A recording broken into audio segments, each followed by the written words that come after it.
Voici ma checklist pour les conjoints qui ont besoin de trouver ou de retrouver l'équilibre conjugal.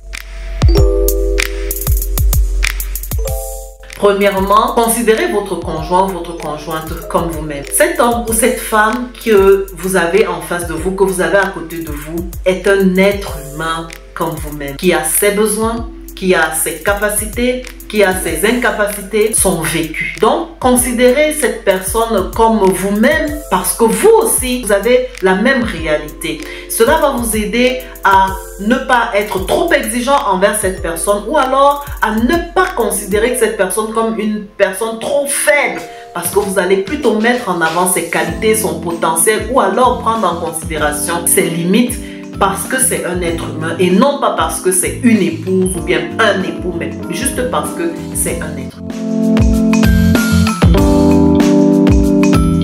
Deuxièmement, pratiquez ou alors envisagez une communication positive entre vous. C'est un élément essentiel d'une relation équilibrée, d'une relation harmonieuse. En fait, j'entends les gens dire que nos parents avant n'avaient pas besoin de telle théorie, mais quelle était la réalité des personnes d'autrefois? Ils avaient besoin de relations conjugales pour combler des besoins primaires comme un abri, de quoi manger, de quoi se vêtir, un besoin d'appartenir à un groupe social. Aujourd'hui, ce dont les hommes et les femmes ont le plus besoin, c'est d'être estimés à leur juste valeur. D'être estimés non pas de ce qu'ils sont capables de faire ou alors de ce qu'ils sont capables de donner, mais simplement parce que ce sont des humains. Et une communication positive en tenant compte de tout cela, de ce contexte-là, de cette réalité-là, va vous permettre d'entrer en profondeur dans les besoins intrinsèques de votre conjoint, de votre conjointe, de savoir ce qu'il faut faire, ce qu'il faut dire et ce qu'il faut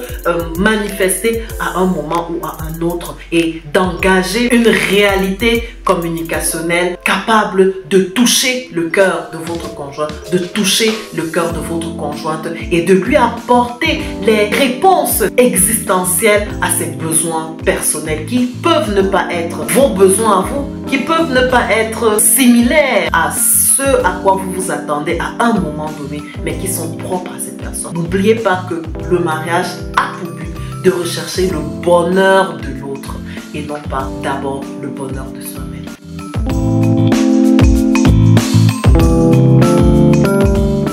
Troisièmement, prenez votre relation au sérieux.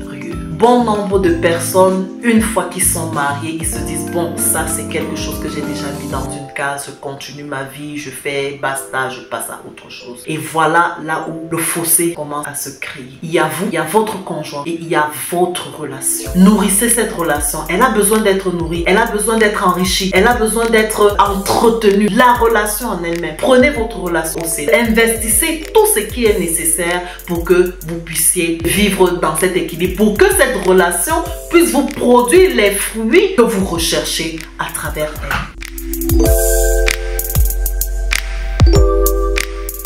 Quatrièmement, mettez votre orgueil de côté. Votre conjoint n'est pas votre larbin. Votre conjointe n'est pas votre servante. Vous êtes deux êtres qui ont besoin d'affection, qui ont besoin d'amour, qui ont besoin de connexion. Mettez votre orgueil de côté parce que l'orgueil détruit. Parce que l'orgueil ne vous permet pas de regarder à la valeur intrinsèque de votre conjoint. Parce que l'orgueil ne vous permet pas de rechercher en votre conjoint ce qui va lui apporter du bonheur. Votre orgueil va vous amener à vous contenter de vous-même, va vous amener à poser toujours le regard sur vos besoins à vous. Pourtant, dans une relation équilibrée et harmonieuse, vous avez besoin et il est nécessaire que vous regardiez à l'autre. Chassez donc cet orgueil, travaillez à chasser cet orgueil, travaillez à imposer à votre ego ce que vous voulez pour que cette relation marche et mettez toute votre énergie pour que ça puisse aller.